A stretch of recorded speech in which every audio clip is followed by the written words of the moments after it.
Hello dear students, I welcome you all on AEC Plus digital platform of advanced engineering classes। और इस session के अंदर हम start करने वाले हैं इंजीनियरिंग मैकेनिक्स का प्रैक्टिस सेशन।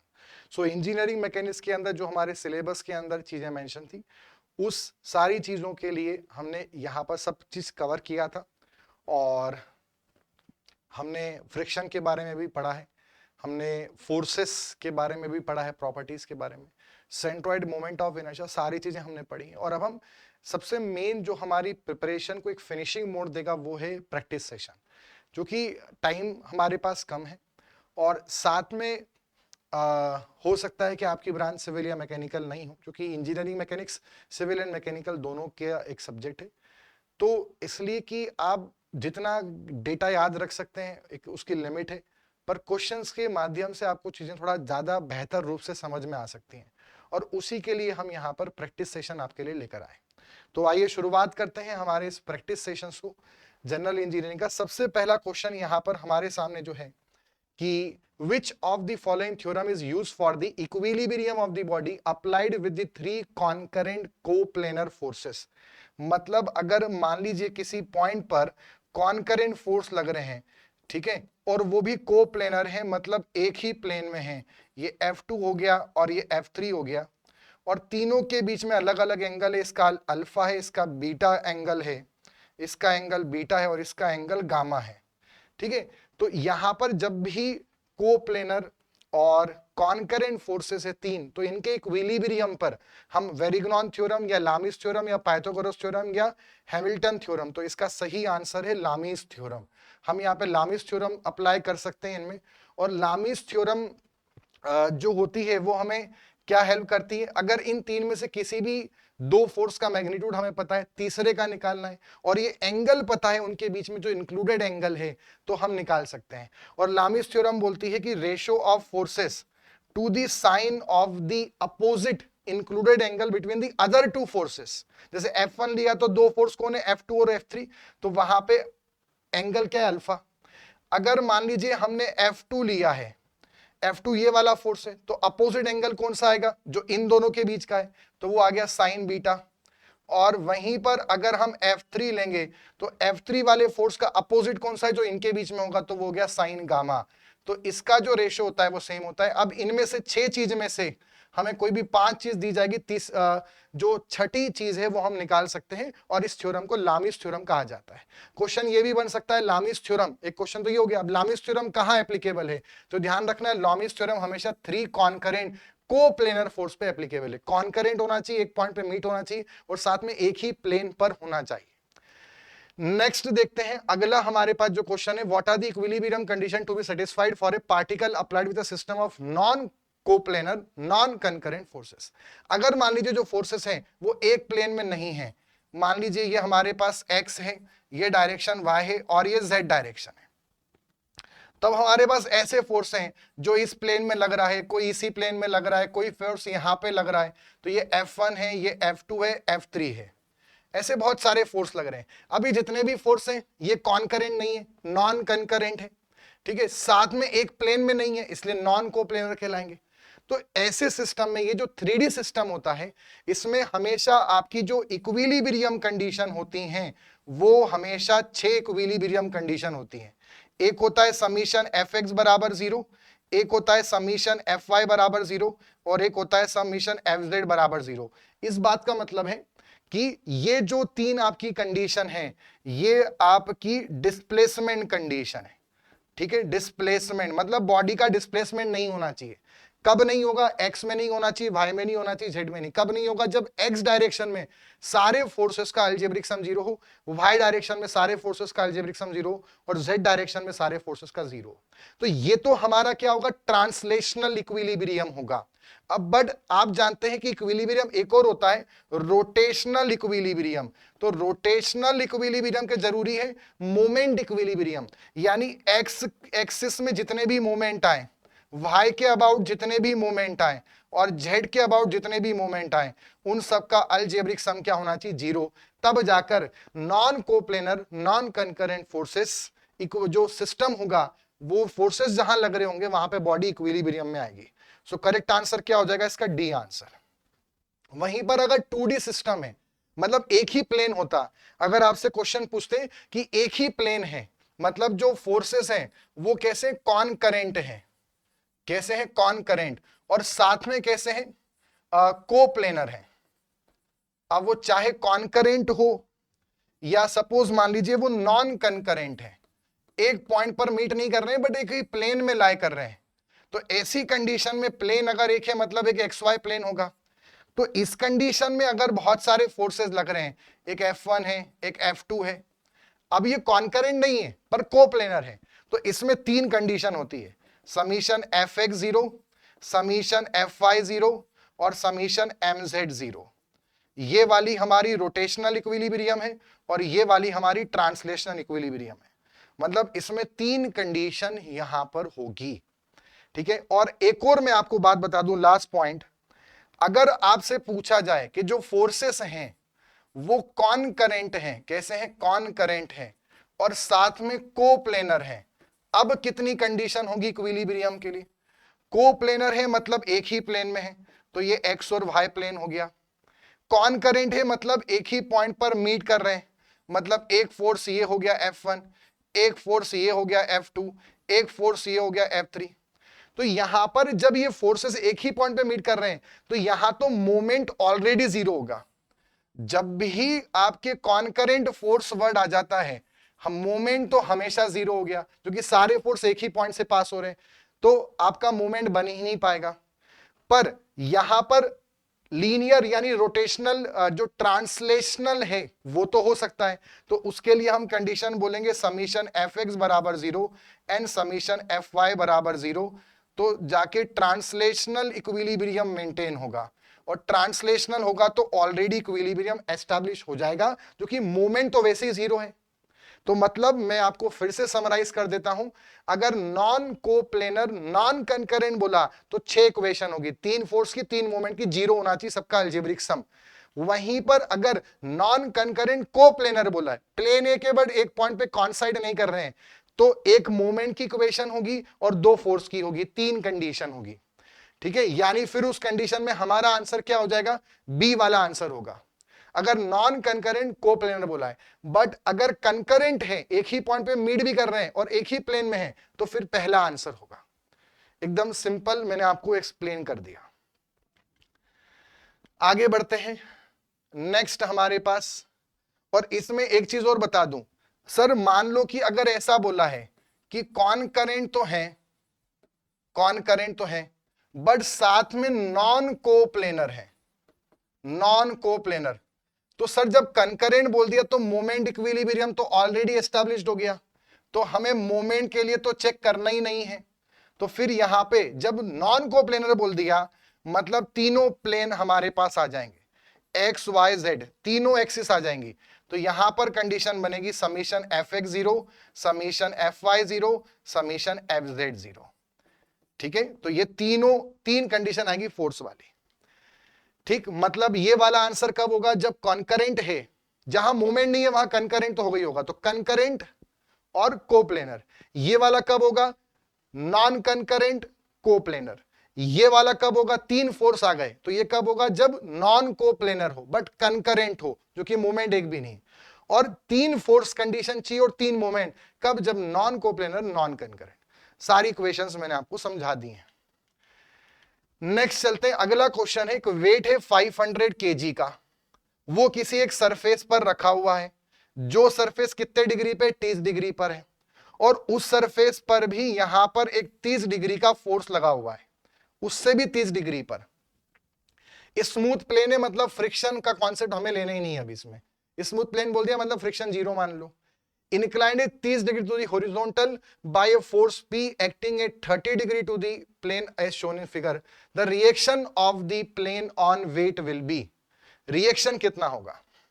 देखिए यहां पर अगर हम समझें तो इसका जो वेट है वो कहां लगेगा? वो इसका जो वेट है वो कहां लगेगा? वो वर्टिकली डाउनवर्ड डायरेक्शन में लगेगा। इतना क्लियर है यहां तक? अब जब यहां पर हम देखेंगे तो ये एंगल लगभग कितना होगा? 30 डिग्री होगा यहां से, ठीक है। ये एंगल लगभग कितना बनेगा हमारा? 30 डिग्री यहां पर। 30 डिग्री, और ये हमारे पास कितना है 90, तो ये एंगल हमारे पास कितना हो जाएगा 60 डिग्री हो जाएगा। कितना हो जाएगा 60 डिग्री, क्योंकि ये अगर 30 है तो ये भी लगभग 30 होगा हॉरिजॉन्टल से। ठीक है, तो ये हमारे पास एंगल जो है वो बन जाएगा 60 डिग्री। फिर से एक बार समझ लेना, ये 30 डिग्री है तो इसका हॉरिजॉन्टल से 30 हो गया, और ये 90 तो फिर ये 60 होगा। तो यहां पर हमारे पास बन जाएगा एंगल के साथ, और ये जो एंगल है यहां पर इसके परपेंडिकुलर, ये एंगल बनेगा 30। तो अगर हम एंगल के साथ लें, ये इस सरफेस का एकदम परपेंडिकुलर लाइन बनेगी, एकदम परपेंडिकुलर। ठीक है, ये एकदम ऐसा परपेंडिकुलर होगा इस सरफेस के, ये कंपोनेंट वेट का। तो अगर हमारे पास ये 60 है और ये पूरा 90 होगा, तो ये फिर कितना हो जाएगा 30 डिग्री। तो वेट के साथ क्या आता है, एंगल के साथ कॉस, तो ये W cos 30 आ जाएगा।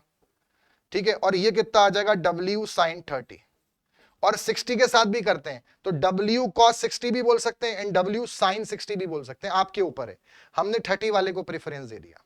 एंगल के साथ cos आता है, एंगल से दूर sin आता है, तो अब 60 लेंगे तो फिर इधर cos 60 लिखेंगे और वहां पे sin 60, और 30 लेंगे तो फिर इधर cos आएगा और उधर sin आएगा। अब साथ साथ में जब यहां पर ऐसा फोर्स लगा तो इसमें एक रिएक्शन फोर्स भी आएगा सरफेस पे ऊपर की तरफ। ठीक है, अब दूसरा, यहां पर जो हमारे पास ये फोर्स लग रहा है इसका कंपोनेंट लेंगे तो एक एंगल के साथ cos आएगा और एक एंगल से दूर क्या आएगा हमारा sin 30। मतलब अगर हम इसमें इक्वेशन बनाएं, देखो ये जो फोर्स है ये तो इससे बैलेंस हो जाएगा, W sin 30 P cos 30 के बराबर होगा। पर अगर हम वर्टिकल फोर्सेस का इक्विलिब्रियम देखें, बॉडी इक्विलिब्रियम में है, तो आपका अपवर्ड डायरेक्शन में एक तो R लग रहा है और दूसरा क्या लग रहा है, P sin 30 लग रहा है।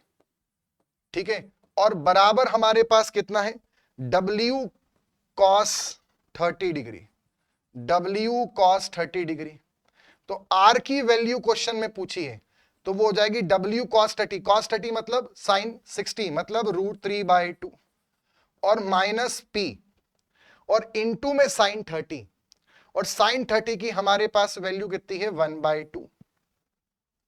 अब हमको इसके लिए पहले P की वैल्यू भी निकालनी पड़ेगी, तो P निकाल लेते हैं। अगर हम हॉरिजॉन्टल इक्विलिब्रियम लेंगे तो W sin 30 किसके बराबर होगा, W sin 30 P cos 30 के बराबर होगा।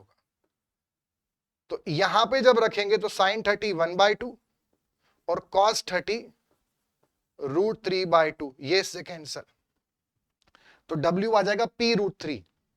जब W P √3 होगा यहां पे रखेंगे तो √3 हो जाएगा, तो 3P/2 या W के फॉर्म में कर दें क्योंकि W की वैल्यू हमको पता है। सो हम ये कर सकते हैं W √3/2, और हमारे पास P की वैल्यू कितनी है W/√3, तो ये आ जाएगा माइनस का W/2√3। अब बस इसको हमें सिंप्लीफाई करना है यहां पर। ठीक है, जब इसको सिंप्लीफाई करेंगे आप फाइनल सॉल्व कर सकते हैं। मैंने यहां पर भी ये पूरा बना दिया है। एक कंडीशन क्या बनी, P cos 30 बराबर W sin 30, तो इससे P बराबर हो गया W tan 30। ठीक है, अब W कितना है हमारे पास, वेट दे रखा है 500 kg, तो ये हो जाएगा 500 इंटू जी का मल्टीप्लाई करना पड़ेगा, वेट होता है mg, तो इंटू 9.81, और उसमें हम tan 30 का मल्टीप्लाई करेंगे। ठीक है, और ऐसे भी हम कर सकते हैं जो हमारी यहां से इक्वेशन आई है, इसमें W कितना हो गया 500 इंटू 9.81 और इंटू में √3/2 माइनस 1/2√3। इसको सॉल्व करोगे तब भी आपका आंसर आ जाएगा R का।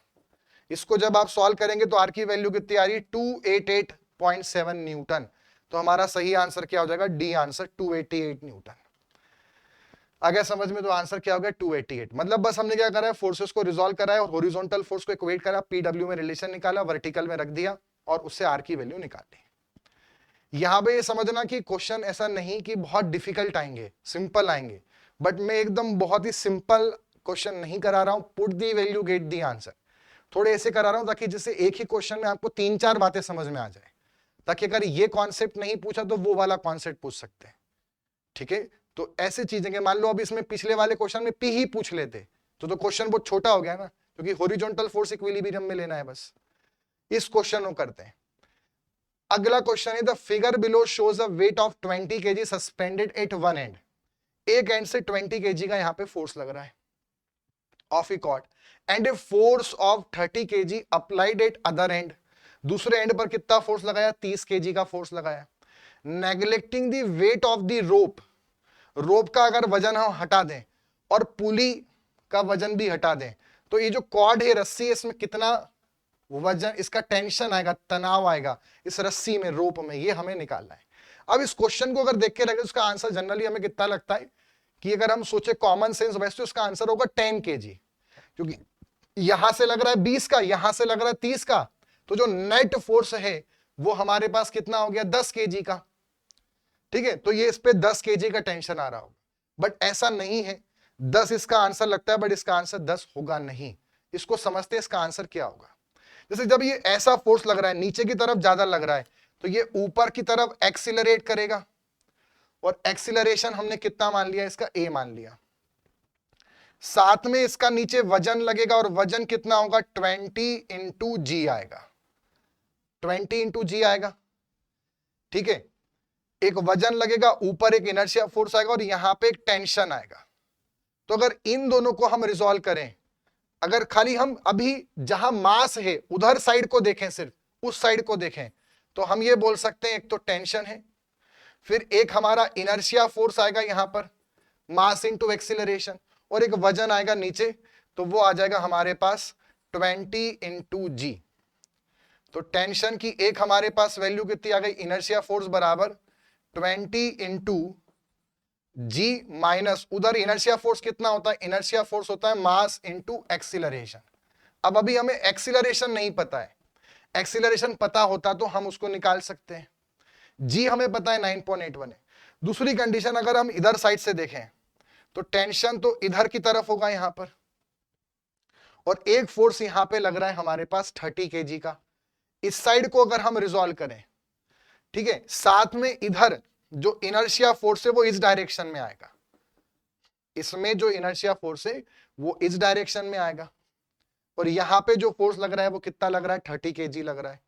तो इसको जब समझते, जब हम इसे रिजॉल्व करेंगे, है ना, कंडीशन आपको समझ में आ गई। तो जब हमने एक साइड देखा यहां पर, तो टेंशन ऊपर, एक्सीलरेशन ऊपर 20 kg, तो टी बराबर कितना हो गया? टी बराबर 20, और वो जी हमारे पास क्या आ जाएगा? टी भी ऊपर है, और हमारे पास जो 20 kg, जो 20 इंटू जी वाला है वो नीचे की तरफ है, तो माइनस के साथ आ गया, बराबर 20 इंटू ए। इसमें जो हमने लिखा है ये यहां पर जी प्लस ए आएगा। जी प्लस ए क्यों आएगा वो समझा देते हैं। जो हमने यहां पर इक्वेशन लिखी है, हमें यहां पर लिखना है इनर्शिया फोर्स, ये मोमेंटम इक्वेशन लिखना है। इनर्शिया फोर्स बराबर नेट फोर्स इस साइड में, तो इनर्शिया फोर्स कितना है? मास इनटू एक्सीलरेशन, और जो नेट फोर्स है कितना लग रहा है? टी ऊपर और ये इधर। तो मोशन की डायरेक्शन में जो होता है उसको प्लस लेते हैं, तो मोशन का हो रहा है जो कि इधर ज्यादा फोर्स है, तो मोशन इस डायरेक्शन में होगा, इस साइड से रस्सी थोड़ा इधर की तरफ जाएगी। तो मोशन की डायरेक्शन में टी है तो टी को हमने प्लस लेना पड़ेगा, और वेट नीचे है तो उसको माइनस लेना पड़ेगा 20 इंटू जी। तो हम ये बोल सकते हैं टी बराबर हमारे पास ये हो जाएगा 20, मास 20 है, और इंटू ये प्लस का बनेगा तो ये जी प्लस ए आ जाएगा। एक कंडीशन तो ये हो गई। दूसरी कंडीशन अगर इस साइड देखें तो यहां पर एक्सीलरेशन नीचे, मोशन इधर हो रहा है, ठीक है, साथ में टेंशन कहां लग रहा है? ऊपर की तरफ लग रहा है, और एक नीचे 30 kg का फोर्स आएगा। तो हम यहां पर बोल सकते हैं कि जो हमारा इनर्शिया फोर्स है बराबर क्या हो जाएगा? Net force. Inertia force again हमारा कितना होगा यहां पर?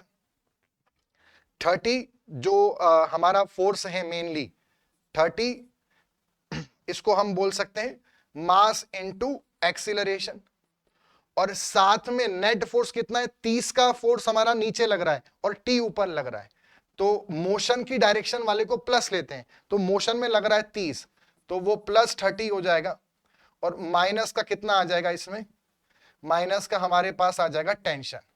अच्छा, अब इसमें ध्यान रखना 30 भी केजी में है, तो एक के हम यहाँ पे फोर्स इक्वेट कर रहे हैं, यहाँ पे फोर्स आएगा, पर 30 तो केजी में दिया है, तो उसको हमें जी का मल्टीप्लाई करना पड़ेगा, तब वो फोर्स बनेगा। ठीक, तो मास इनटू एक्सीलरेशन हमारे पास आ गया। अब जो दोनों साइड, इस साइड जो अगर हम यहां पे बात करें, यहां पर तो हमारे साइड मास था, पर इस साइड हमारे पास मास है क्या? नहीं है, तो इसको हमने जीरो कर दिया। तो हम ये बोल सकते हैं कि हमारे पास टेंशन जो है वो कितना आ गया? 30 इंटू जी आ गया, जब हमने इस साइड से करा। ये कंडीशन आपको समझ में आई? टेंशन ऊपर लग रहा है, वेट नीचे लग रहा है, तो इनर्शिया फोर्स बराबर नेट फोर्स। इनर्शिया फोर्स हमेशा एक अनबैलेंस फोर्स होता है, तो इनर्शिया फोर्स नेट फोर्स के बराबर। और जब नेट फोर्स लिखेंगे तो मोशन की दिशा वाले को प्लस, मोशन के अपोजिट माइनस। ऐसे जब यहां लिखेंगे तो इनर्शिया फोर्स बराबर नेट फोर्स, तो टेंशन ऊपर लग रहा है इसलिए माइनस में, मोशन नीचे हो रहा है तो 30 वाला किस में आएगा? हमारा प्लस में आएगा। तो प्लस 30 इंटू जी माइनस टी बराबर इनर्शिया। बट यहां एक ब्लॉक है, मास है, पर यहां मास नहीं है, तो वो जीरो हो गया। तो हमारे पास टेंशन की वैल्यू कितनी आ गई? 30 इंटू जी आ गई। ये न्यूटन में आ गई। अब जरा पहले ऑप्शन देखो, ऑप्शन क्या है? 30 केजी, 20 केजी, 10 केजी, 50 केजी। मतलब कि अगर मैं 30, इसका अगर आप आंसर देखेंगे तो ये 30 इंटू कितना आएगा? 9.81 न्यूटन आएगा। अब अगर 30 में हम 9.81 का मल्टीप्लाई करते हैं तो ये आंसर आएगा 294.3 न्यूटन। पर यहां पर 294.3 न्यूटन ऑप्शन में नहीं है, और टेंशन एक फोर्स है तो आंसर तो न्यूटन में आएगा, बट ऑप्शन ऐसा नहीं, ऑप्शन केजी में है। मतलब कि हमें ये मल्टीप्लाई, ये जो है ये नहीं लेना है, हमें उसको मास के फॉर्म में बताना है। तो मतलब जी को नेगलेक्ट कर दो, तो फिर अगर जी को हम हटा देंगे तो हमारे पास कितना आंसर आ जाएगा? 30 केजी आ जाएगा बस। ठीक है, तो इसलिए आंसर हमारा ये हो जाएगा। क्लियर है? हो सकता है वो 30 kgf फॉर्म में पूछ रहा हो, तो 1 kgf बराबर कितना होता है? 9 पॉइंट। जैसे अभी आपने समझा कि t बराबर हमारा कितना आया? 30 इंटू जी आया और न्यूटन में आया, तो हो सकता है वो kgf के फॉर्म में पूछ रहा हो। और 1 kgf जो फोर्स होता है वो 9.81 न्यूटन, मतलब जी न्यूटन के बराबर होता है। मतलब ये जी न्यूटन कितना हो गया? kgf, मतलब टेंशन हो गया 30 kgf। तो kgf में हो गया, किलोग्राम फोर्स, बट नहीं लिखा, केजी लिखा है, तो ठीक है। तो इसलिए ये जो क्वेश्चन है बहुत अच्छा क्वेश्चन है। इसमें लग रहा है कि जो टेंशन है वो 10 होगा डायरेक्ट, बट 10 नहीं होगा क्योंकि इधर मास नहीं है, सिर्फ इधर मास है। आगे बढ़ते हैं, नेक्स्ट क्वेश्चन पे चलते हैं। The forces which meet at one point and have their line of action in different। अच्छा, इसमें ऐसा भी क्वेश्चन पूछ सकते हैं यहां पर कि ये जो एक्सीलरेशन होगा बॉडी का ये कितना होगा? तो टेंशन हमारे पास आ गया, कितना आया?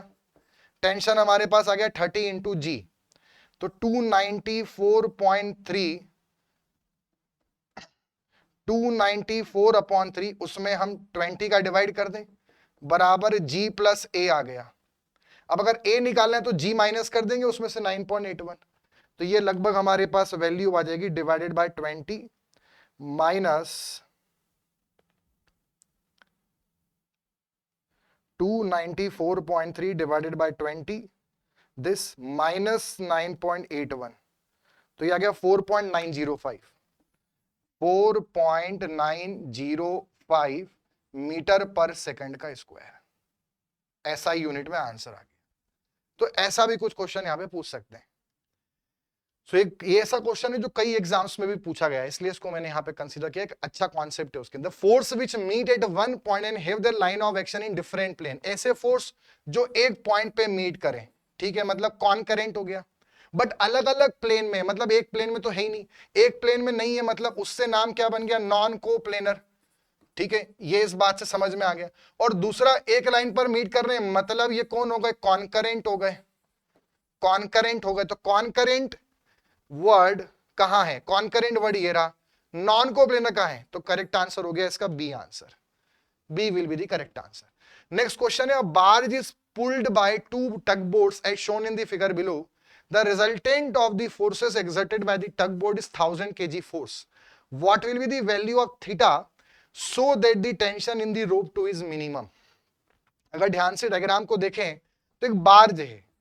बार्ज का मतलब हो सकता है कोई बड़ी सी बोट हो, बड़ी सी नाव हो, क्रूज हो, ठीक है। और यहां पर इन्होंने क्या बोला है, द रिजल्टेंट ऑफ दी, जो दो छोटी नाव हैं वो उसको इस डायरेक्शन में से खींच रही हैं, ठीक है। तो इसमें जो टेंशन आ गया उसको हमने T2 मान लिया और इसमें जो टेंशन आया वो T1 मान लिया। इसका एंगल 30 डिग्री है और इसका एंगल हमारे पास थीटा है। अब ये जो दो टेंशन फोर्स आए इनका जो रिजल्टेंट है वो 1000 kg है, ऐसा उसने क्वेश्चन में बोल दिया। रिजल्टेंट कितना, 1000 kg। तो उसने पूछा है कि थीटा की क्या वैल्यू होनी चाहिए ताकि जो सेकंड रोप है ये, इसमें जो टेंशन आए वो बहुत कम से कम आए, ज्यादा टेंशन नहीं आना चाहिए। तो कैसे करेंगे, सिंपल इसको हम रिजॉल्व कर सकते हैं। अगर हम देखें तो ये एंगल कितना है, 30 डिग्री। ये फोर्स हमारे पास कितना है, T2 है। इसको रिजॉल्व करेंगे तो एक कंपोनेंट तो आ जाएगा हमारे पास T2 cos 30 और उधर ऊपर रिजॉल्व करेंगे कितना आएगा, T1 sin 30। ऐसे इसको देखेंगे, ये T2 है, इसका एंगल हमें निकालना है। तो एक कंपोनेंट क्या बनेगा, T2 sin 30 और दूसरा इधर एक और कंपोनेंट बनेगा T1 cos थीटा। ये साइन थीटा, ये कॉस थीटा, एंगल के साथ कॉस आता है और उधर 1000 भी लग रहा है, मतलब दो इक्वेशन बन गई। पहली इक्वेशन वर्टिकल फोर्स को देखें तो हमारे पास हो गया T1 sin 30 बराबर T2 इंटू साइन थीटा, पहली कंडीशन ये। और दूसरी कंडीशन हमारे पास आ गई कि T1 cos theta plus T2 cos theta cos 30 बराबर 1000 kg। अब बात आती है कि सर वो kg है तो फिर उसको फोर्स में कन्वर्ट करें, तो फोर्स है, तो फोर्स में सर फिर kg को g भी कन्वर्ट करें। तो हम मान लेते हैं कि हम आंसर जो टेंशन का लाएंगे वो भी kg में ले आएंगे, तो उसको 1000 ही अभी हम रख देते हैं, ठीक है। और इक्वल नहीं आएगा, ठीक है, प्लस 1000 आएगा, बराबर 0 आएगा। प्लस 1000 क्यों आएगा, क्योंकि वो भी उसी डायरेक्शन में लग रहा है, ये भी इधर, ये भी इधर, ये भी इधर, प्लस तीनों का सम 0 होना चाहिए तब बॉडी इक्विलिब्रियम में होगी। अब इसमें अगर हम देखें तो हमें थीटा तो चाहिए, हमें किसके फॉर्म में बनाना पड़ेगा, थीटा रखना है पर हमको इक्वेशन T2 के फॉर्म में बनानी पड़ेगी, डिफरेंशिएशन करके देखना पड़ेगा, मैक्सिमा मिनिमा कंडीशन। तो T1 को कैसे हटाएं, तो T1 हो जाएगा T2 sin theta upon sin 30। तो इसमें यहां पे रख देते हैं, तो ये हो जाएगा T2 sin थीटा इंटू एक और ऑलरेडी यहां पे cos थीटा है ही सही, और अपॉन में आ जाएगा sin 30, और ये हमारे पास हो जाएगा प्लस T2 cos 30 प्लस 1000 बराबर 0। अब इसमें ये समझना है कि बस अब हम क्या करेंगे, हम इसको डिफरेंशिएट करेंगे।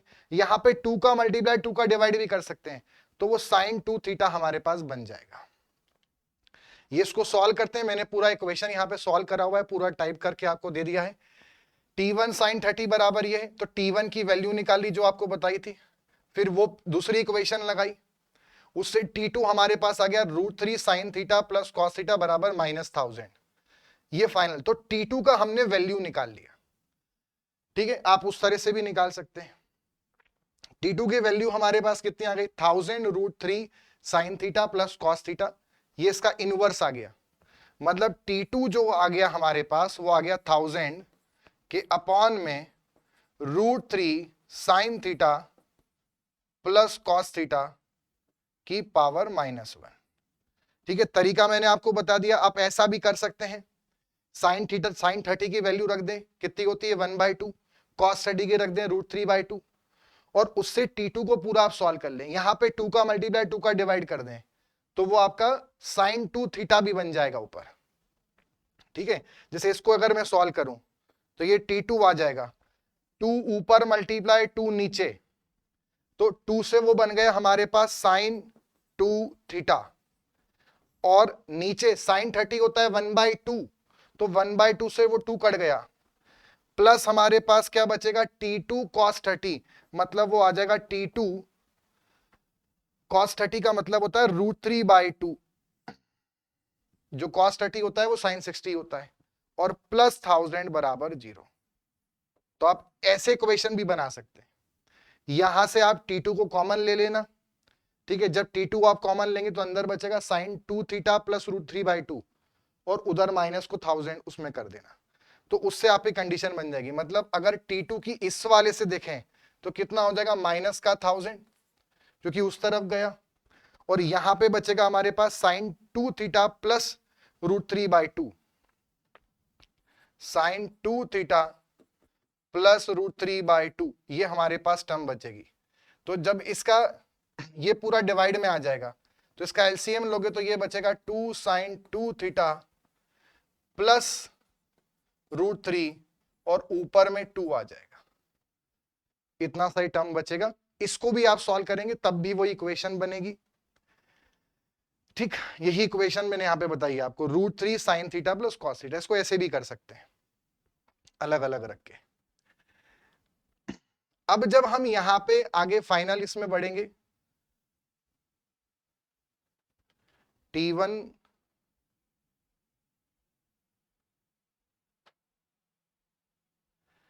T1 हमारे पास जो है वो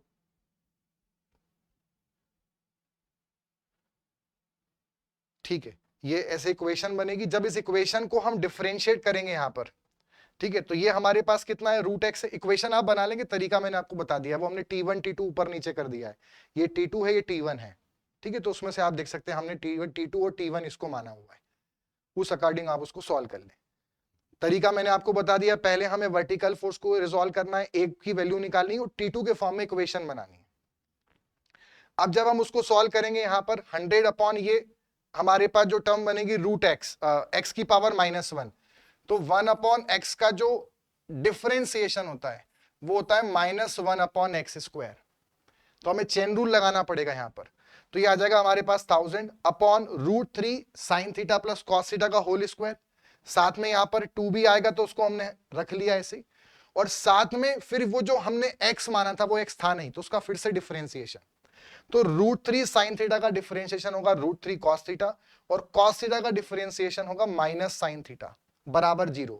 जब उसको इक्वेट करेंगे तो √3 cos theta minus sin theta, क्योंकि ये पूरा टर्म 0 के पास चला जाएगा, बचेगा ये टर्म, तो √3 cos theta minus sin theta बराबर 0। यानी कि हम ये बोल सकते हैं √3 cos थीटा बराबर sin थीटा, मतलब ये बोल सकते हैं, ये इसके नीचे गया तो मतलब tan थीटा बराबर √3, मतलब थीटा हमारे पास कितना आ गया, 60 डिग्री आ गया। मतलब जब थीटा की वैल्यू 60 होगी तब वो फोर्स मैक्सिमम मिनिमम होगा T2 वाला फोर्स। तो अब इसमें हो सकता है कि सर ये ऐसा क्वेश्चन कैसे, मतलब इतना लेंदी, ये क्वेश्चन सिर्फ मैंने आपको 2-3 कॉन्सेप्ट यहां पर बताए, ताकि अगर मान लो कि आपको सारे एंगल भी दें, फोर्सेस पूछें, वैल्यू पूछ लें, तब भी आप उस क्वेश्चन को कर पाए। अगला क्वेश्चन समझते हैं। अगला क्वेश्चन है, दो फोर्सेस हैं, दोनों 120 डिग्री पे लग रहे हैं, ठीक है। If the greater is 50 Newton, बड़ा वाला जो है वो 50 न्यूटन है, और उनका जो रिजल्टेंट है वो छोटे वाले से परपेंडिकुलर एंगल पे, मतलब 90 डिग्री पे, तो जो छोटा वाला फोर्स है वो कितना है। देखो इसको हम ट्रायंगुलर लॉ बना के कर सकते हैं, ट्रायंगुलर जो थ्योरम है उससे कर सकते हैं। तो इसमें सबसे पहले मान लो, हमने मान लिया बड़ा वाला जो हमारा फोर्स है वो 50 न्यूटन है, ग्रेटर इज 50 बोला है, और जो छोटा वाला फोर्स है वो हमारा F2 है, ठीक है। अब हमें क्या बोला है, दोनों के लाइन ऑफ एक्शन में कितना एंगल है, 120 डिग्री है। अब ट्रायंगुलर लॉ ऑफ फोर्सेस के अंदर, जो ट्रायंगुलर लॉ ऑफ फोर्सेस की थ्योरम है, उससे हम क्या समझते हैं कि जो थर्ड क्लोजिंग साइड होती है उसको अपोजिट ऑर्डर में लो तो वो रिजल्टेंट बताता है हमें। और ये बोला है कि अगर F2 छोटा फोर्स है, F2 कैसा स्मॉलर फोर्स है, तो हम बोल सकते हैं रिजल्टेंट और उसके बीच में एंगल कितना बोला है, 90 बोला है। अब अगर इसको हम लामीज थ्योरम से सॉल्व करें, एंगल समझें, तो एक तो हमारा हो गया F1 की डायरेक्शन, दूसरा हो गया हमारा F2 की डायरेक्शन। डायरेक्टली भी आप ऐसे कर सकते हो, दोनों में कितना एंगल बोला है, 120 बोला है, ठीक है। और ये जो रिजल्टेंट आया इनका इधर, इसको -r लिखना पड़ेगा, क्योंकि रिजल्टेंट उनका उधर आएगा, तो हमने इधर दिखाया, तो -r के साथ में लिखना पड़ेगा अपोजिट साइड। और दूसरा ये एंगल कितना हो गया हमारे पास, 90 क्वेश्चन में दिया है, टोटल सम कितना होगा 360, तो 360 में से अगर मैं 90 120 करूं तो ये 150 आंसर आएगा। अब हमें क्वेश्चन में क्या पूछा है, स्मॉलर फोर्स की वैल्यू पूछी है। तो यहां पे जब लामीस थ्योरम लगाएंगे तो इक्वेशन क्या बनेगी, F2 के अपॉन में सामने वाला एंगल मतलब साइन 150। अब F1 की वैल्यू पता है तो हम इसको ही लेना, और F2 निकालना, F1 दे रखा है हमें, बड़ा वाला फोर्स दे रखा है, तो F1 के अपॉन में ये एंगल आएगा मतलब साइन 90 आएगा। साइन 90 कितना होता है, 1 होता है। तो F2 की जो वैल्यू है वो F1 मतलब 50 बड़ा वाला फोर्स इंटू साइन 150 मतलब साइन 180 माइनस 30, और साइन 180 माइनस 30 साइन 30 होता है, और साइन 30 1/2 होता है। तो ये हमारे पास कितना आ गया, 50 में से 50 को जब आधे से डिवाइड करेंगे, आधे से मल्टीप्लाई करेंगे तो 25 आएगा। तो B will be the correct answer, 25 newton not kg. Next question है, in a figure given below the weight of the 20 kg. Same question हमने करा था, इसमें क्या पूछा हुआ है, टेंशन पूछा हुआ है, पर वहां 30 केजी। मतलब अगर सेम क्वेश्चन रिपीट होता है तो आप याद रखो इसका 10 लगता है, बट 10 आंसर नहीं होगा। केजी में पूछेंगे 30 केजी, और हमारा जो न्यूटन में आया था वो अगर याद हो आपको तो 294.3 न्यूटन आया था। तो इसका आंसर क्या होगा, इसमें 30 न्यूटन, ये एक भी आंसर नहीं है, नन ऑफ दिस, क्योंकि 294.3 न्यूटन है, तो उसका सही आंसर है नन ऑफ दिस। नेक्स्ट अगला हमारे पास नेक्स्ट क्वेश्चन है, ball is resting on two plane OA and OB inclined at 30 degree and 45 degree, है ना। ये दो प्लेन है, एक 30 डिग्री पे हॉरिजॉन्टल से 45 डिग्री पर है, और दोनों इंक्लाइंड प्लेन पर है। OA प्लेन पे कितना रिएक्शन आएगा ये हमें बताना है। तो जरा इसको समझते हैं, जो OA प्लेन पे रिएक्शन आएगा, ये बॉल ऐसे बैठी तो ये इसको फोर्स देगी, तो OA प्लेन पे एक रिएक्शन आएगी, और ऐसे OB पे ऐसा फोर्स आएगा बॉल के द्वारा, तो उस पे जो रिएक्शन आएगी सरफेस के ऊपर वो इस डायरेक्शन में आएगी। अब यहां पर हमें ये बताना है कि OA पे जो आएगा वो क्या OB वाले से ज्यादा होगा, OB से कम होगा, OB के बराबर होगा, या वेट और साइज पे डिपेंड करेगा। तो कैसे करते हैं समझना, इसको लामीस थ्योरम से करेंगे। ये लामीस थ्योरम का एक एडवांस क्वेश्चन है, पर ऐसा क्वेश्चन जिसमें कई सारे कॉन्सेप्ट आप पे क्लियर हो जाएंगे। तो यहां पर ये बॉडी का ये हमारा क्या हो गया, वेट हो गया बॉल का। अब उसके बाद अगर हम देखें तो जो यहां पर ये कांटेक्ट जो बनेगा वो परपेंडिकुलर बनेगा, तो ये कितना हो गया हमारे पास 90 डिग्री हो गया। अब जो रिएक्शन आएगा अगर इसमें देखें तो ये हमारा RA का रिएक्शन हो गया, और ये वाला हमारा RB का रिएक्शन हो गया। अब इनके बीच में हमें क्या निकालना है, यहां पे फोर्स निकालना है, एंगल निकालने सबसे पहले। तो अगर ये हमारे पास 30 डिग्री है और ये 90 है, पहले ये समझना, ये वाला जो एंगल है पूरा इस वेट की लाइन ऑफ एक्शन का, इससे पूरा कितना बनेगा, हॉरिजॉन्टल से 90 डिग्री, और उसमें से ये 30 है, तो ये इतना कितना हो जाएगा, ये 60 डिग्री हो जाएगा। अब अगर ये 60 हो गया और ये 90 है, तो हमारे पास समझना, ये अगर 60 डिग्री हो गया और ये 90 है, तो ये कितना हो जाएगा, 30 डिग्री। क्लियर है इतना, है ना। फिर से ये 30 है, ये पूरा 90, तो ये 60, तो ये 90, तो ये 30 हो जाएगा। अब ये 30 है यहां पर, तो इसका जो एंगल बनेगा, ये किससे एंगल है समझना, ये वर्टिकल से 30 है, वर्टिकल से 30 है, तो यहां भी ये वर्टिकल से कितना बनाएगा, 30 बनाएगा। तो फिर ये हॉरिजॉन्टल से कितना बनाएगा, हॉरिजॉन्टल से 60 डिग्री बनाएगा। बस आगे बात पकड़ में, अब समझना। अब अगर ये 30 था तो इसने यहां से कितना बनाया, 60 बनाया, और वेट का लाइन ऑफ एक्शन और RA समझना, वेट का लाइन ऑफ एक्शन और हॉरिजॉन्टल में कितना एंगल होगा, 90 डिग्री होगा, समझना, ये 90 डिग्री होगा। मतलब ये पूरा RA और वेट के बीच में कितना होगा, 90 + 60 मतलब 150। मतलब कि अगर ये RA है और ये वेट है, तो 90 + 60 150 डिग्री हो गया।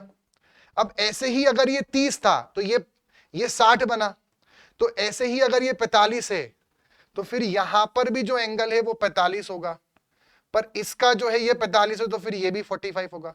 जैसे ये 30 था तो उसका वर्टिकल से 30 बना, तो ऐसे ये 45 है तो इसका वर्टिकल से 45, तो हॉरिजॉन्टल से ये, और ये एंगल अगेन कितना है, 90 डिग्री। तो 90 + 145 कितना होता है, ये होता है 135 डिग्री। ये हो गया हमारे पास RB का लाइन ऑफ एक्शन ऐसा जाएगा, ये आ गया 135 डिग्री, तो ये हमारे पास हो जाएगा यहां पे 175 डिग्री के आसपास। अब इसको अगर हम रेशो लें यहां पर, तो आर ए के अपॉन में लामिस थ्योरम लगाएं तो आर ए के अपॉन में सामने वाला एंगल साइन 135 और आरबी के अपॉन में साइन 150 आएगा। ठीक है, आगे इसको सॉल्व करते हैं। मतलब हमारे पास आर ए बराबर कितना आ गया, R B into sine 135 upon में साइन 150। अब देखो साइन 135 को तो हम क्या बोल सकते हैं, साइन 90 प्लस 45 और साइन 90 प्लस 45 मतलब कॉस 45 और कॉस 45 मतलब 1/√2। तो ये वाली वैल्यू तो आ गई 1/√2 और साइन 150 जो है वो है साइन 180 माइनस 30 मतलब साइन 30 और साइन 30 होता है 1/2, तो ये आ गया 1/2। इसको सिंप्लीफाई करेंगे ऊपर आएगा तो √2 आरबी हो जाएगा। और आप जानते हैं √2 की जो वैल्यू होती है वो 1.414 होती है, 1.414 आरबी, मतलब आर ए की वैल्यू आरबी से √2 टाइम्स ज्यादा है, √2 टाइम्स आ रही है, इसलिए सही आंसर होगा ग्रेटर देन ओबी। नेक्स्ट क्वेश्चन है, दो फोर्स है 30 और 40 दोनों 90 डिग्री पे लग रहे हैं, तो रिजल्टेंट फोर्स कितना होगा। ठीक है, एक फोर्स है 30 न्यूटन मान लेते हैं, दूसरा फोर्स है 40 न्यूटन, दोनों 90 डिग्री पे लग रहे हैं, तो रिजल्टेंट कितना होगा। देखो रिजल्टेंट का फॉर्मूला हमने क्या पढ़ा है, √p² plus q² plus 2pq cos theta. और इसमें सबसे मेन ध्यान रखना, जो दो फोर्सेस हैं उनके बीच का एंगल आता है, तो वो कितना है 90, तो वो cos 90 हो गया। अच्छा cos 90 की वैल्यू कितनी होती है, 0 होती है, मतलब ये पूरी टर्म खत्म हो गई, तो ये बचा √30 का स्क्वायर प्लस 40 का स्क्वायर। और ये पाइथागोरन ट्रिपलेट है 30 और 40 और 50, मतलब इसका आंसर है 50 न्यूटन। ऑप्शन में है नहीं है, तो D will be the correct answer. ऐसे क्वेश्चन भी आएंगे और ऐसे ही ज्यादातर रहेंगे, बट वो कभी आ जाए तो आप कैसे करेंगे इसलिए मैंने बता दिया। और जो इसके पहले हमने क्वेश्चन लिए वो क्वेश्चन इसलिए लिए ताकि आपको कई सारे कॉन्सेप्ट्स मालूम चले, और ये फोर्सेस वाले टॉपिक में ही ऐसे क्वेश्चन मेनली रहेंगे। अगला क्वेश्चन है, कॉनकरेंट फोर्सेस किसी सिस्टम पे लगता है, तो कॉनकरेंट फोर्स सिस्टम क्या होता है, उसमें क्या होता है, line of action of all force passes through a point. सारे फोर्सेस का लाइन ऑफ एक्शन एक ही पॉइंट पे गुजरता है, सारे फोर्सेस पैरेलल होते हैं, सारे फोर्सेस एक लाइन में लाई करते हैं, सारे फोर्सेस जो होते हैं वो पैरेलल नहीं होते। देखो सही आंसर है बच्चों ए। अगर सभी फोर्स एक लाइन में होते हैं तो ऐसे फोर्स को हम कोलिनियर फोर्स बोलते हैं, और ऐसे जो होते हैं इनको पैरेलल फोर्स सिस्टम बोलते हैं, और जो पैरेलल नहीं होते उन्हें हम नॉन पैरेलल फोर्स सिस्टम बोलते हैं। पर अगर एक पॉइंट पे है तब कॉनकरेंट बोलेंगे। नेक्स्ट है, which of the following term can also be used to study dynamic equilibrium. हमने पढ़ा एक हमारे पास होता है स्टैटिक इक्विलिब्रियम, बिल्कुल भी मोशन नहीं होना चाहिए, पर एक दूसरा इक्विलिब्रियम होता है जिसमें बॉडी मोशन तो करती है बट एक्सीलरेशन 0 होता है, क्योंकि वेलोसिटी कांस्टेंट होती है। तो वेलोसिटी कांस्टेंट है और एक्सीलरेशन 0 है, इसलिए भी वो इक्विलिब्रियम कहलाएगा, पर मोशन तो हो रहा है, तो ऐसे इक्विलिब्रियम को डायनामिक इक्विलिब्रियम कहा जाएगा। क्योंकि एक्सीलरेशन 0 है इसलिए इनर्शिया फोर्स यहां पर क्या होगा, 0 होगा, और इनर्शिया फोर्स 0 है मतलब अनबैलेंस फोर्स 0 है, मतलब फोर्सेस सारे बैलेंस है, इसका मतलब इक्विलिब्रियम है, पर मोशन तो हो ही रहा है, तो उसको डायनामिक इक्विलिब्रियम बोलते हैं। और डायनामिक इक्विलिब्रियम का बच्चों एक और नाम काइनेटिक इक्विलिब्रियम भी होता है। ट्रांसलेटरी इक्विलिब्रियम और स्टैटिक इक्विलिब्रियम दोनों एक ही चीज होती हैं, बिल्कुल भी मोशन ना होना। ट्रांसलेटरी मतलब कोई लीनियर मोशन ना होना, रुका होना, स्टैटिक। और रोटेशनल इक्विलिब्रियम मतलब बॉडी रोटेट नहीं करें, वो तब पॉसिबल है जब सारे मोमेंट का अलजेब्रिक सम 0 हो। Next, the body which is capable of transmitting forces with negligible deformation. ऐसी बॉडी जिससे हम फोर्स ट्रांसफर कर सकते हैं बट उसमें खुद में डिफॉर्मेशन ना आए, ऐसी बॉडी को रेजिस्टेंट बॉडी कहा जाता है। ये एक बहुत प्यारा क्वेश्चन है, इसका आंसर आप सब लोग सोचेंगे रिजिड बॉडी होगा, बट रिजिड बॉडी नहीं। रिजिड बॉडी जो फोर्स ले, ट्रांसफर नहीं, फोर्स खुद एक्सपीरियंस करे बट उसमें डिफॉर्मेशन ना आए, जो फोर्स कैरी करे पर उसमें डिफॉर्मेशन जीरो हो, वो रिजिड। ऐसी बॉडी जो फोर्स ट्रांसफर करने में काम आती है और खुद में डिफॉर्मेशन ना हो, इसका सबसे बढ़िया एग्जांपल है पुली। जो पुली होते हैं या बेल्ट, कन्वेयर बेल्ट होते हैं, आपने बेल्ट सुना होगा, बड़ी बड़ी इंडस्ट्रीज में मशीन में बेल्ट होता है, तो वो बेल्ट फोर्स को ट्रांसफर कर सकता है अलग अलग पॉइंट्स पर, बट खुद में डिफॉर्मेशन नहीं आएगा। रिजिड बॉडी मतलब कोई भी, जैसे आप मान लो जो बहुत स्ट्रॉन्गेस्ट बॉडी हो, जैसे माइल्ड स्टील मान लो, वो रिजिड बॉडी हो गया, या कॉर्क भी रिजिड बॉडी के केस में आता है। जो कॉर्क होता है उसका एग्जांपल हो गया। वैसे rigid body ideal solid body है। फ्लेक्सिबल बॉडी, ऐसा तो कोई वर्ड नहीं होता है, हाँ दो वर्ड और होते हैं, एक होता है इलास्टिक और एक होता है प्लास्टिक। ये हमने सोम के अंदर पढ़ा है। इलास्टिक बॉडी वो जिसमें फोर्स तो आए बट लोड, डिफॉर्मेशन भी आए बट लोड हटाने के बाद डिफॉर्मेशन चले जाए, जो बॉडी अपना शेप रिकवर कर पाए लोड हटाने के बाद, वो इलास्टिक। और जो बॉडी अपना, जिसमें जब लोड लगा डिफॉर्मेशन आया और वो उसको वापस से रिगेन ना कर पाए अपने ओरिजिनल शेप को, परमानेंट डिफॉर्मेशन आ जाए, वो प्लास्टिक बॉडी। और जिसमें परमानेंट डिफॉर्मेशन ना आए, वो इलास्टिक बॉडी, लोड हटाने के बाद। तो सारी डेफिनेशन यहां पे मैंने लिख दी है। पर रेजिस्टेंट बॉडी और रिजिड में ध्यान रखना, रेजिस्टेंट वो जिसमें फोर्स ट्रांसफर करने की क्षमता हो, खुद डिफॉर्म ना हो, और रिजिड जो फोर्स सहन करने की क्षमता हो बट डिफॉर्मेशन ना आए। अगला है, अगर दो फोर्स है, उनका जो रिजल्टेंट है वो 60 डिग्री पर लग रहा है। दो फोर्सेस हैं जो 60 डिग्री पर है, एक फोर्स ये है, दूसरा फोर्स ये है, दोनों कितने पे है, 60 डिग्री पे है। उनका जो रिजल्टेंट है वो कितना है, 7 न्यूटन है, ठीक है। और जब वो दोनों राइट एंगल पे लगते हैं, जब वो दोनों एक दूसरे के परपेंडिकुलर लगते हैं 90 डिग्री पर, तब जो रिजल्टेंट आता है वो √34 आता है। तो आपको उन दोनों फोर्स की वैल्यू बतानी है। साफ साफ दोनों से कंडीशन मिल जाएगी। देखो पहले वाले में देखेंगे, आर का स्क्वायर बराबर कितना होगा, इसको P मान लेते हैं और इसको Q मान लेते हैं, इसको भी P मान लेते हैं, इसको भी Q मान लेते हैं, दोनों केस में फोर्स सेम है।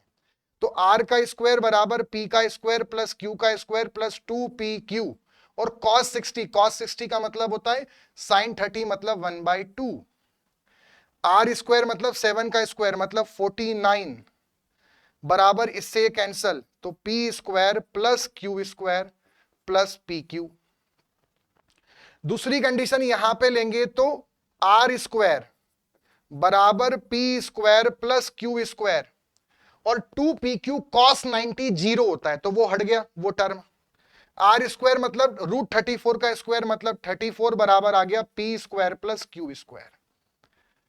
इसको हम यहां पे रख देते हैं, P square plus Q square plus PQ। तो 49 बराबर हमारे पास कितना हो गया, ये पूरी टर्म कितनी आ गई, 34 प्लस PQ, ये हमारे पास टर्म आ गई। तो PQ की वैल्यू यहां से हमारे पास कितनी आ गई, 49 में से 34 माइनस करेंगे तो 1 बचेगा और ये 15 बचेगा, तो PQ आ गया 15। अब यहां से भी हम देख सकते हैं, ऑप्शन वाइज देख लें, जब ये आ गया, पूरा सॉल्व नहीं करना, टाइम थोड़ी इतना एग्जाम में। एक ही ऐसा सेट है जिसका प्रोडक्ट 15 है और वो है सी आंसर, 5 3 15।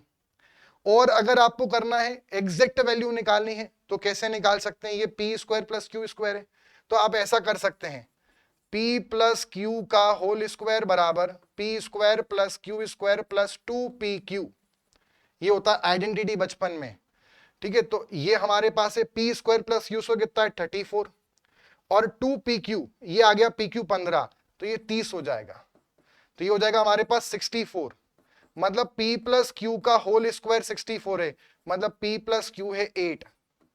इससे भी पता कर सकते हैं, एक ही ऐसा ऑप्शन है जिसका ये हमारे पास वैल्यू है 8 न्यूटन। क्लियर है यहां तक। अब और सर मान लो हमें एग्जैक्ट ही निकालना है, तब कैसे करेंगे, तो P को रख दो 15/Q, 15/Q यहां पे रख दो, तो P को रख दिया हमने 15/Q प्लस Q बराबर 8। अब आगे आप सॉल्व कर सकते हैं, उसको सिंप्लीफाई करेंगे, Q में क्वाड्रेटिक बनेगी, Q को सॉल्व करेंगे, Q की वैल्यू आ जाएगी 5, तो P निकाल लेना, 5 का डिवाइड करोगे 3 आ जाएगा। एग्जैक्ट कैसे करना है बता दिया, शॉर्ट ट्रिक से कैसे करना है बता दिया। नेक्स्ट क्वेश्चन है, in the following figure the tension in the rope AC, ये जो एसी रोप है इसमें हमें टेंशन पूछा है कितना है। ये तो बहुत प्यारा और सिंपल क्वेश्चन है लामीस थ्योरम का। ठीक है, देखो मैंने हर प्रकार के क्वेश्चन यहाँ पे रखे हैं। ये हमारे पास 10 हो गया, ये 10 इंटू जी हो गया, ये वाला जो है ये हमें निकालना है टी, और ये वाला हमें नहीं पता, इसको T1 मान लिया। अब अगर ये 30 डिग्री है तो ये भी कितना होगा 30, पर ये पूरा कितना होगा, ये हो जाएगा 120 डिग्री, और ये है 90 डिग्री। तो 90 और 120 को माइनस करेंगे तो 360 माइनस 90 माइनस 120, मतलब 270 में से 120 गया तो ये 150 बचेगा इतना। अब हमें ये पता है और ये पता है, तो इसके बीच में निकालते, टी निकालना है तो टी के अपॉन में कितना एंगल आएगा साइन 120, और इसके अपॉन में कितना आएगा 150, तो 10 इंटू जी अपॉन साइन 150। ठीक है, इसको सॉल्व कर लेंगे तो t बराबर हो जाएगा 10 इंटू जी साइन 120, साइन 120 कितना होगा, साइन 180 माइनस 60 मतलब साइन 60, साइन 60 होता है √3/2, और अगला आएगा साइन 150, साइन 180 माइनस 30 मतलब साइन 30 मतलब 1/2, ये इससे कैंसिल हो गया मतलब 10√3, और जब 10√3 निकालेंगे इंटू जी करेंगे 10 इंटू 9.81 इंटू √3 जब करेंगे 1.73, तो ये आंसर आएगा 169.9, 169.9 न्यूटन। तो सी इसका आंसर हो गया। नेक्स्ट है, a body subjected to coplanar non concurrent forces will remain in state of equilibrium. कब इक्विलिब्रियम में होगी, ये बताया था आपको। कोप्लेनर है, एक ही प्लेन में है, बट नॉन कंकरेंट है, एक पॉइंट पे मीट नहीं कर रहे हैं, तो दो फोर्स मतलब समीशन एफ एक्स बराबर 0 होना चाहिए, समीशन एफ वाई बराबर 0 होना चाहिए, तब ट्रांसलेशनल इक्विलिब्रियम आएगा, और समीशन एम जेड बराबर 0 होना चाहिए, तब रोटेशनल इक्विलिब्रियम आएगा, मतलब ऑल ऑफ दिस। ये मैंने आपको थर्ड या सेकंड वाले क्वेश्चन में अलग अलग कंडीशन की सारी क्वेश्चन बता चुका हूं, तो उसको एक बार और देख लेना और लिख लेना उसको नोट्स में। Two equal and mutually perpendicular forces of magnitude P are acting at a point. दो फोर्सेस हैं, इक्वल हैं, म्यूचुअली परपेंडिकुलर हैं, ऐसा और ऐसा, दोनों सेम हैं। ठीक है, एक पॉइंट पे लग रहे हैं, इनका रिजल्टेंट कितना होगा। अब यार सिंपल क्वेश्चन है, तो रिजल्टेंट का फॉर्मूला R बराबर P square plus 2p² cos 90, cos 90 again 0, तो R स्क्वायर बराबर 2p² हो गया, मतलब R बराबर √2p हो गया। अब R बराबर √2p है, अब आप जानते हैं ये दोनों फोर्स बराबर हैं, ये 90 है, तो ऑब्वियस सी बात है ये 45 डिग्री होगा और ये भी 45 डिग्री होगा, बराबर है ना, बीचों बीच से निकलेगा तो एंगल को बराबर बांट देगा, तो 45 तो सही आंसर क्या होगा √2p, और 45 डिग्री पर लग रहा है। अगला क्वेश्चन है हमारे पास, 4 forces P, 2p, 3p, 4p एक स्क्वायर है, उसकी दिशा में लग रहे हैं। पहले हमारा लग रहा है P, फिर लग रहा है 2p, फिर लग रहा है 3p, और फिर लग रहा है 4p, ऐसे लग रहे हैं, तो रिजल्टेंट बताना है। देखो एकदम बहुत अच्छा क्वेश्चन है। वर्टिकल फोर्स देखें, 2p का फोर्स ऊपर है और 4p का फोर्स नीचे है, हमने एकदम ऑर्डर में लिया जैसा लिखा है, ऐसे क्वेश्चन में ऑर्डर में लेते हैं, टेकन इन ऑर्डर क्वेश्चन में बोल दिया है। और हॉरिजॉन्टल फोर्स दो हैं, एक फोर्स इधर लग रहा है P का और एक फोर्स इधर लग रहा है 3p का। इसको जब देखेंगे नेट सॉल्व करें तो यहां से समझ में आ रहा है फोर्स 2p ऊपर 4p नीचे मतलब 2p नीचे, और 3p इधर और p इधर मतलब 2p इधर, तो इसका रिजल्टेंट हम निकाल लें। रिजल्टेंट का फॉर्मूला क्या होगा, R स्क्वायर बराबर 2p का स्क्वायर मतलब 4p² प्लस 4p², और एंगल आ गया 90, तो कॉस वाली टर्म आनी नहीं है, cos 90, तो R स्क्वायर बराबर आ गया 8p², मतलब R कितना आ जाएगा 2√2p। एकदम सिंपल आंसर। अगला क्वेश्चन, वेरिग्नॉन थ्योरम किससे संबंधित है? ये हमने पढ़ा है, वेरिग्नॉन थ्योरम मोमेंट से संबंधित है, moment of force, moment of area, force का मोमेंट, मास का मोमेंट और एरिया के मोमेंट से संबंधित है। और इसी से हम सेंट्रॉइड भी निकालते हैं, a1x1 plus a2x2 upon a1 plus a2। ये इक्वेशन वेरिग्नॉन थ्योरम से ही मिलकर हमें मिलती है। तो सर आंसर होगा प्रिंसिपल ऑफ मोमेंट से संबंधित है। नेक्स्ट है, according to the principle of transmissibility of force the effect of force on a body is, हर जगह सेम होगा, डिफरेंट होगा अलग अलग पॉइंट पर, कम से कम होगा when it act at the centre of gravity of the body, या बहुत ज्यादा होगा जब ग्रेविटी से फोर्स पास होगा। तो प्रिंसिपल ऑफ ट्रांसमिसिबिलिटी हमने पढ़ा था कि जब भी हमारे पास कोई बॉडी है और उसमें कोई फोर्स लग रहा है किसी लाइन ऑफ एक्शन में, तो इस फोर्स को चाहे हम इस 1 पॉइंट पे लगाएं या 2 पे लगाएं या 3 पे लगाएं, फोर्स को हम कहीं भी लगाएं, अगर वो फोर्स वही है, सेम हर केस में, डायरेक्शन सेम है, तो लाइन ऑफ एक्शन की दिशा में कहीं भी लगाएं इफेक्ट सेम ही आएगा बॉडी पर। तो सही आंसर है same at every point in its line of action. अगर फोर्स का लाइन ऑफ एक्शन सेम हो बट पॉइंट कुछ भी हो तो इफेक्ट में चेंज नहीं आता, इसको बोलते हैं प्रिंसिपल ऑफ ट्रांसमिसिबिलिटी। तो बच्चों ये था हमारा पूरा यहां पर सेशन, जिसके अंदर हमने बात किया आपके मैकेनिक्स से क्वेश्चन। और अगर आप इसी तरह से प्रैक्टिस करना चाहते हैं तो लक्ष्य बैच जो हमने यहाँ लॉन्च किया था उसमें काफी बच्चों ने उससे अपना प्रिपरेशन स्टार्ट किया, और जो हमारा कंटेंट एसी टीम का उसको बच्चों ने काफी मतलब पसंद किया है कंटेंट को, और इसीलिए अब हम एक प्रैक्टिस बेस भी लॉन्च कर रहे हैं। हमारे पास टाइम कम बचा है, 1 मंथ 30 डेज, 30 दिन हमारे पास बचे। कुछ बच्चों ने अपने अपने अकॉर्डिंग भी प्रिपरेशन किया होगा, कुछ दूसरे कंटेंट के थ्रू किया होगा।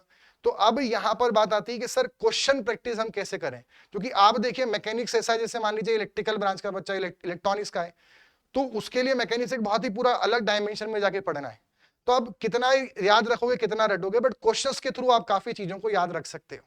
तो अगर आप प्रैक्टिस बैच के बारे में सोच रहे थे और प्रैक्टिस बैच से आप अपनी प्रिपरेशन को एक फाइनल मोड देना चाहते हैं, तो एसी प्लस एप्लीकेशन पर एक प्रैक्टिस बैच लॉन्च हो चुका है, जिसके अंदर क्वेश्चंस, कॉन्सेप्ट एंड रिवीजन, ये 3 मोड पर हम काम करेंगे। जैसे मैंने अभी आपको क्वेश्चन कराए सेम उसी तरह से आपको पूरे प्रैक्टिस सेशन यहां पर हम प्रोवाइड करेंगे। सो इसको आप एसी प्लस एप्लीकेशन को डाउनलोड करें और उसको सर्च कर सकते हैं। अभी भी अगर मान लीजिए कि आप पूरा जो कोर्स है लक्ष्य बैच उसमें से कुछ टॉपिक पढ़ना चाहते हैं और कंटेंट देखना चाहते हैं, तो लक्ष्य बैच को भी आप एनरोल कर सकते हैं। और एसी प्लस पर जो टेस्ट सीरीज हमने लॉन्च की थी उसका पहला फाइनल जो फुल लेंथ टेस्ट है वो सभी बच्चों के लिए फ्री है। तो अगर आपने नहीं दिया तो उसको जाके अपनी प्रिपरेशन को चेक करेंगे आपने कितना प्रिपेयर किया है। और 100 क्वेश्चन की एक टेस्ट सीरीज जिसमें हमने subjective test, full length test, total 10 full length test और डिफरेंट अलग अलग सब्जेक्ट्स के टोटल 20 नंबर ऑफ टेस्ट सभी टाइप के हमने प्रोवाइड करें। टोटल 100 टेस्ट और 4000 प्लस क्वेश्चंस आपको इस टेस्ट सीरीज के अंदर देखने को मिलेगा। सो इसकी जो प्राइस है वो भी काफी कम है, तो आप जाके इसको चेकआउट कर सकते हैं। ठीक, लक्ष्य बैच को देख सकते हैं, वहां पे कुछ आपका सब्जेक्ट आपको पढ़ना है तो। सो इस जो ये पूरा वीडियो था इसका पीडीएफ आपको एसी प्लस एपन वाइडी डिस्कशन चैनल पर मिलेगा, तो इसको आप सब्सक्राइब कर लें ताकि आपको अपडेट्स और सारे लेक्चर्स की पीडीएफ यहीं पर मिल पाए। सो मिलते हैं नेक्स्ट सेशन के अंदर। एक और सेशन आपके लिए लेकर आएंगे इंजीनियरिंग मैकेनिक्स का, जिसके अंदर अब हम centroid end moment of inertia के भी क्वेश्चंस को देखेंगे। सो मिलते हैं नेक्स्ट लेक्चर के अंदर। Till then goodbye and take care.